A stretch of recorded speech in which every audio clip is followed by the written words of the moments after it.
রাধে রাধে বন্ধুরা, সবাই নিশ্চয়ই ভালো আছো আর আমিও বেশ আছি। দেখো আজকের পূর্ণিমা তো চলে এসেছে। আজকের আমরা গাজরের হালুয়া করতে, তো গাজরের হালুয়া করতে কী কী লাগে তোমাদেরকে বলি। অনেকেই পারো, হয়তো অনেকেই জানো না।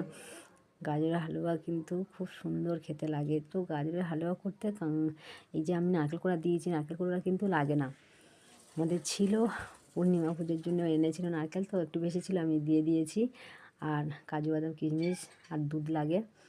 তো ঘি দিয়ে ভালো করে এই যে ব্লেন্ড করে নেওয়া হয়েছে গাজর নিয়ে, সেখানে ভালো করে ভাজাটা এখানে কিন্তু খুব ভালো করে ভাজতে হয়, অনেকক্ষণ দিয়ে ভাজতে হয়। তারপর দুধ দিয়ে যতটা দুধটা একটু বেশি দিলেই বেশি ভালো লাগে। আর এমনি তো গাজর মিষ্টি আর দুধও মিষ্টি, মিষ্টিটা যে যেমন খাবে সেইভাবে পরিমাণ মতো দিয়ে দেবে। তো দেখো আমি গাজর এখানে নারকেল কোড়া দিয়ে একটু ভাজছিলাম, ভাজা হয়ে গিয়েছে। এবারে দুধ ঢেলে দিচ্ছি। আর দুধটা আগে থেকে বানিয়ে নিয়েছিলাম, যেহেতু এটা আমুল স্প্রে দুধ, গরুর দুধ পাইনি, তো গরুর দুধ পাওয়া যায় না।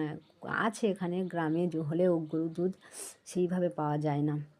তো খোঁজ করলে হয়তো পাওয়া যেত, আমি বেশি খোঁজ করিও নি। তো এখানে দেখো দুধটা ঢেলে দিয়েছি, আর এই একটু নেড়ে দিয়ে আর ঢাকা দিয়ে দেবো। এইভাবে আমি করেছি।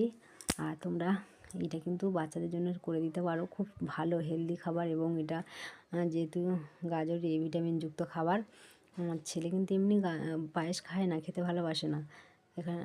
আর আমি কিন্তু এই গাজরের হালুয়া করছি, ও দেখে মা একটু আমি খাবো, কিন্তু ও বেশ পছন্দ করেছে। এখানে আমি একটু বাতাসা দিয়ে দিয়েছি, মিষ্টি বেশি দিইনি। আর এই যে ভালো করে নেড়ে দিয়েছি। দেখো কিন্তু দারুণ স্মেল বেরিয়েছিল, আর ফাইনালি হয়ে গেছে। দেখতে খুব সুন্দর হয়েছে, কিন্তু তোমরা দেখো খুব সুন্দর হয়েছে, খেতেও